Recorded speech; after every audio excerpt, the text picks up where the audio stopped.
जय श्री राम। योगेश अनंत काले का सभी सुनने वालों को प्यार भरा नमस्कार। मित्रों, इल्तुतमिश की दिल्ली विजय से हमें हिंदुओं को क्या मिला? सिर्फ मिली गुलामी, नैराश्य और मानसिक दुर्बलता। वास्तविकता 1206 से 1211 इन लगभग 5 सालों में मोमिन तो अपने में ही उलझे हुए थे। वो गजनी में ताजुद्दीन यलदोस था, सिंध पंजाब में नसरुद्दीन कुपचा था और बंगाल में खिलजी तो स्वतंत्र ऑलरेडी घोषित हो गया था। अपितु यहाँ दिल्ली और लाहौर सल्तनत में भी रिश्तेदारों के और ये अशराफ सरदार जो थे और ये पसमंदा मुसलमान की एक नई जो नस्ल थी, ये भी आपस में भिड़ रहे थे। मेरे ख्याल से यही मौका था। परमार, चौहान, प्रतिहार, खोखर, ये अगर और जाट, ये सब अगर एकजुट होके संयुक्त फौज बना देते और चढ़ जाते दिल्ली पे या लाहौर पे, पता नहीं, लेकिन ये हो नहीं सका। शायद इनकी भी आपस में घृणा, राजसत्ता का हव्यास भी था, लालच था, संकुचित मानसिकता थी। लेकिन ना, मैं आपको सीधी बात बता दूं कि मुझे तो लगता है ये हमारा इतना प्रचंड बिखरा हुआ प्रदेश था ना, तो आप वो 1857 का स्वातंत्र युद्ध याद करो, क्या हुआ। आएंगे मित्रों, आएंगे उस पर भी आएंगे। और कम से कम मैं आपको बता रहा हूं, मैंने इतनी इन्फॉर्मेशन मेरे पास है 1857 की कि हमें कम से कम 4 से 5 घंटे का ब्यौरा मुझे आपको देना पड़ेगा। मैं कह रहा हूँ 4 से 5 घंटे का, और एक एपिसोड अपना लगभग होता है 15 से 18 मिनट का। तो आप सोचिए मेरे पास कितना कितना भांडार है आपको देने के लिए। दूंगा। और ये जो टीवी पे भोंकने वाले मुल्ला मोमिन है ना, जो रोज भोंकते हैं कि देवबंदी मदरसा, दारुल उलूम, जमात इस्लामी, बरेलवी, नक्शबंदी, इन सभी लोगों ने, मदरसों ने स्वातंत्र युद्ध में 1857 के स्वातंत्र युद्ध में अपना खून बहाया था, शहादत दी थी। जरा वो जावेद अख्तर के अफगानिस्तान से भाग के यहाँ आए हुए भगोड़े खानदान की भी चर्चा करेंगे, करूँगा, सब करूँगा। अब यहाँ इल्तुतमिश के बारे में मित्रों, ये सच बात है, त्रिकाला बाधित सच है कि इतिहास तो जीतने वालों का ही होता है और उसी पे लिखा जाता है। और उसी परिप्रेक्ष्य में आज हमारे यहाँ जितने भी ये IIT, IAS, MPSC, UPSC, Bihar, ये जितने भी क्लासेस है ना, वो ले लें, ये हमारी शैक्षणिक संस्था ले ले, या खुद मानव संसाधन मंत्रालय ले ले, ये मध्ययुगीन का इतिहास जो लोग ये सब पढ़ाते हैं, ये इनका मूल स्रोत ये सिर्फ 4 या 5 ये भांड राज दरबारी ही हैं, बाकी कोई नहीं है। ये मिनहाज, सिराज, वफ़ा, आरिफ, मुदब्बिर, इब्न बबूता, ऐसे 3 4 5 ही है भाई। और ये एक बज गया वो घिनौना बलात्कारी चिश्ती खानदान, ये उनका भी मध्ययुगीन इतिहास है ना, तो वो भी रेफरेंस को लेते हैं। लेकिन ईरान में, श्रीलंका है, तिब्बत है, हमारे राजपूतों के रासो है, राज तारांगिनी है, इनको पढ़ने का कष्ट कोई नहीं उठाता ना। इलिया डॉसन जैसी जोड़ी है, कर्नल टॉड है, और वो पुर्तगीज न्यायाधीश जो मैंने बताया था, अभी नाम मैं उसको भूल गया हूँ। और भाई यदुनाथ सरकार, गोडसे गुरुजी, और हमारे पुरुषोत्तम ओक, ये तो भैया शुद्ध ब्राह्मण। भाई सिर्फ नाम सुनने से ही इन लोगों को आग लगती है। हाँ, तो इनका पढ़ेंगे कब और हमें रेफरेंस बुक कब इनका बनाएंगे? और एक याद रखो मित्रों, मैंने वीर सावरकर का तो नाम भी नहीं अभी तक नहीं लिया। पता नहीं कोई अगर हमारे यहाँ सुनने वाला लिब्रांडो सेक्युलर होगा तो वो मेरी माँ बहन एक कर देगा। बैठे बैठे वहीं से मुझे गाली देना शुरू कर देगा। चलो, यहाँ इल्तुतमिश की जीवन की 3-4 घटनाएं जो है ये बताना बड़ा आवश्यक है। 1225 जब इल्तुतमिश ने बंगाल के लखनऊती पर हमला किया तो वहाँ बंगाल में खिलजी के साथ संघर्ष में वो घिरा रहा। लेकिन वहीं वो जब बंगाल में घिरा था तब यहाँ राजपूतों ने दिल्ली पर हमले की एक योजना बनाई थी। लेकिन जैसे ये हमारे कम सिन खूबसूरत नए सुल्तान को इसकी खबर मिली तो तुरंत आनंद फानंद में संधि समझौता वहाँ खिलजी से किया और दिल्ली लौट आया। और दिल्ली लौट आने के बाद में कुछ गद्दार लालची राजपूतों को हाथ में लेके ये योजना को रफा दफा कर दिया। 1226 रणथंबोर पे आक्रमण किया और बहुत भाई साहब बहुत बुरी तरह परास्त हुआ। वैसे मित्रों, मैं आपको रणथंबोर का शुद्ध नाम बता देता हूँ। उसका शुद्ध नाम है रणस्तंभ भ्रमर। भ्रमर करती है ना, बी डबल ई। अब हिंदी में नामकरण मुझे नहीं पता, लेकिन ये रणस्तंभ भ्रमर का नाम रणथंबोर हो गया। हाँ, और ये रणथंबोर की हार से ये हमारे अल्लाह का मुजाहिद है, ये इतना चिढ़ गया कि वो उसने मांडुर के किले पे हमला किया। अब वहाँ तो राजपूतों ने इस जिहादी फौज की ना भूतो ना भविष्यति मार काट की। इस दो पराभव का में फायदा ये रहा कि सिंध के कुपचा ने, सिंध में, अब मैंने आपको पहले ही बताया था कि सिंध में तो कुपचा घुसा हुआ था, तो इसका फायदा सिंध के कुपचा ने उठाया। उसने ऊंच के नज़दीक अमरावती किले पे हमला कर दिया।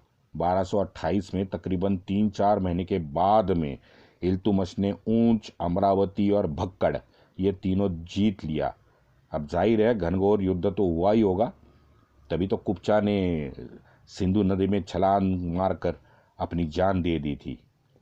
और उसके लड़के का नाम था मलिक अल्लाउद्दीन। इसने हार स्वीकार की और इल्तुतमिश का अधिकार मान्य कर लिया और इल्तुतमिश के सेना में ये बंदा भर्ती हो गया। भाई, अपने खूबसूरत गुलाम भी कुछ कम नहीं था, उसने भी मलिक का जो हरम था वो मलिक को लौटा दिया। ओए होए होए, कितना प्यारा है देखो।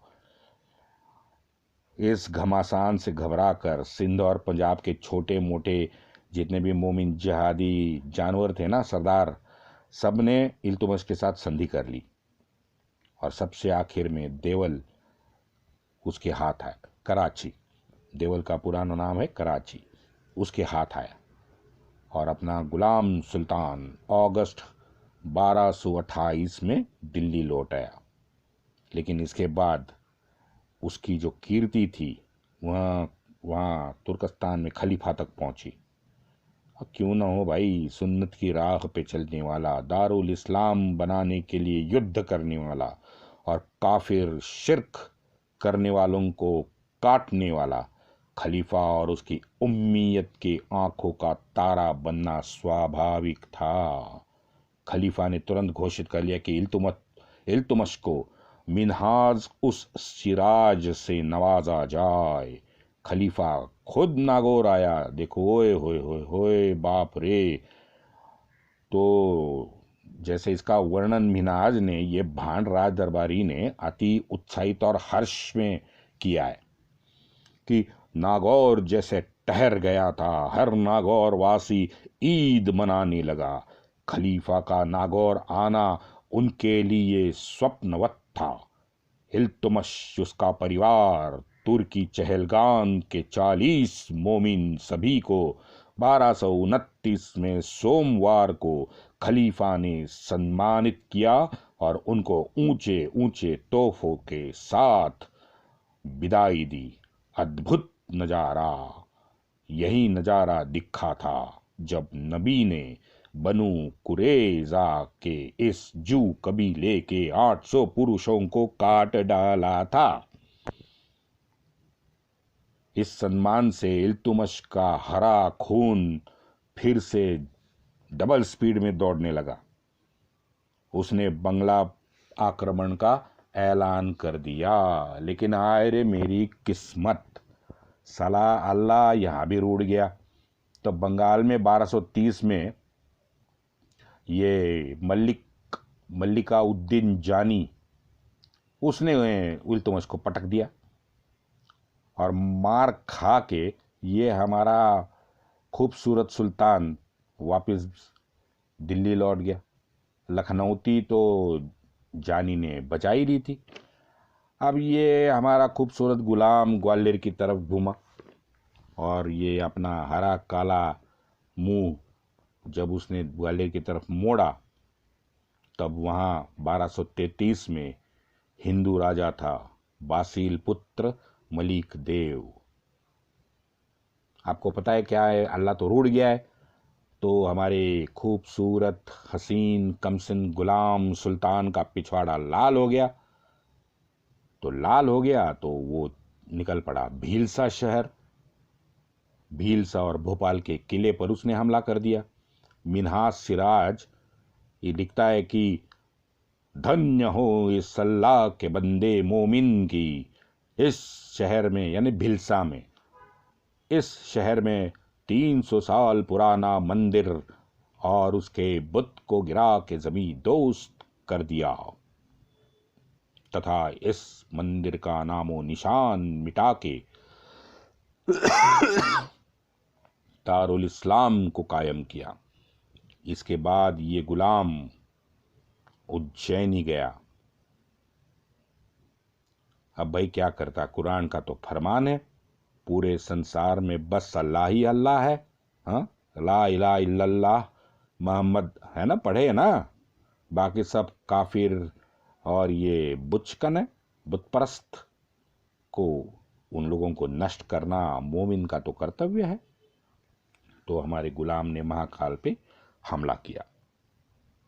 सिराज लिखता है उज्जैनी में विक्रमादित्य की एक बहुत बड़ी मूर्ति थी जो आज से यानी 1234 से, जो आज से 1234 से 1316 साल पुरानी थी, उसको नष्ट कर डाला गया।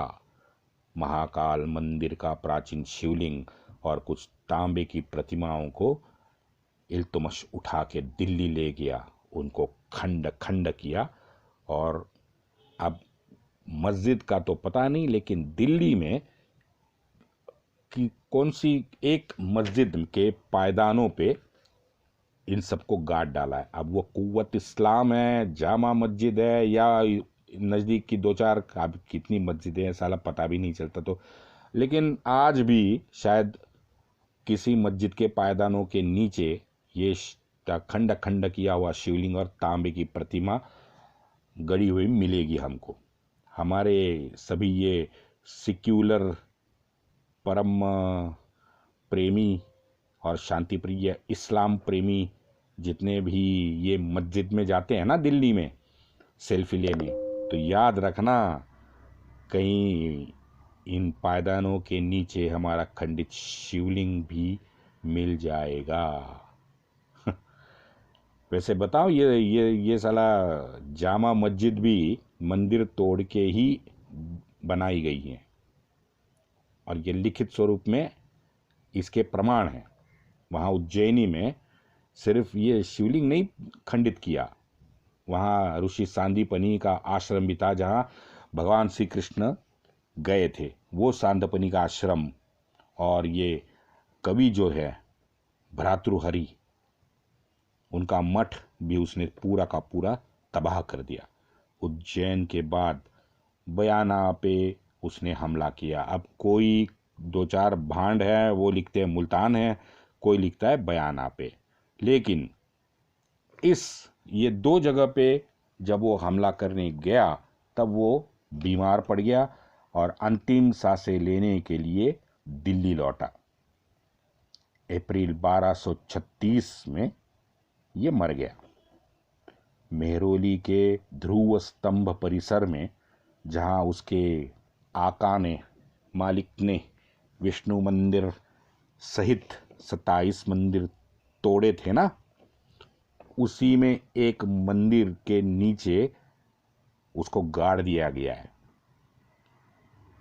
मुझे तो एक रिक्वेस्ट करनी है ऐसा ऐसे कि भाई ये सब मंदिरों के तहखाने जो हैं वो कृपया सर आप साफ करो और ये पर्यटन के लिए खोल दो, क्योंकि पता तो चले इन भांडों ने, इन नालायक जानवरों ने जो मंदिर नष्ट और अपवित्र भ्रष्ट कर दिए हैं, साला उन्हीं के तहखाने के अंदर ये गुलाम अब सड़ने को कब्र में बैठे हैं। अब बढ़िया सेल्फी पॉइंट भी बनाओ वहाँ पे साला, और उसका नाम और पूरा का पूरा लिखो कि ये यहाँ इसका शरीर सड़ा हुआ, उसकी कब्र नीचे पड़ी है। इस पूरे ये है इल्तुतमिश गुलाम की पूरी गाथा। गुलाम बन के बिकता रहा, अपनी मालिकों की हवस पूरी करता रहा, दारुल इस्लाम बनाने की पुरजोर कोशिश की, दिल्ली का सुल्तान बना, दिल्ली के विष्णु स्तंभ, ध्रुव स्तंभ और विष्णु मंदिर को तोड़ डाला, अजमेर में संस्कृत विद्यापीठ और सरस्वती माता का मंदिर तोड़ के 2.5 दिन का झोपड़े का काम इसने पूरा किया। बीच में 11 बच्चे भी पैदा किए, एक बच्ची पैदा की, 4 बेटों की मौत देखी। आखिरी दिनों में बच्ची को प्रमोट करना चाहता था, लेकिन कर ना पाया क्योंकि अशराफ सरदारों का विरोध था। तो बीमार था, मर गया। और इसे ये क्या क्या सम्मान दे के नवाजते हैं लिब्रांडू वामपंथी। ये आपने यूट्यूब में इल्तुतमिश टाइप करो तो आपको जो 50 मिलेंगे ना, ये सब उसका गुणगान ही गाएंगे। ये है इल्तुतमिश का जीवन, जिसने भारतीय संस्कृति को और ज़्यादा अंधकार में ढकेलने का काम किया। भाई मित्रों, अब चलते हैं लिब्रांडू, सिक्युलर, वामपंथी, 2 टके के कराची वुड वालों की जानशीन, उनकी आंख का तारा, भारत वर्ष की पहली महिला प्रशासक, बाप रे बाप रे बाप रे, रजिया बेगम। अगले एपिसोड में। वंदे मातरम।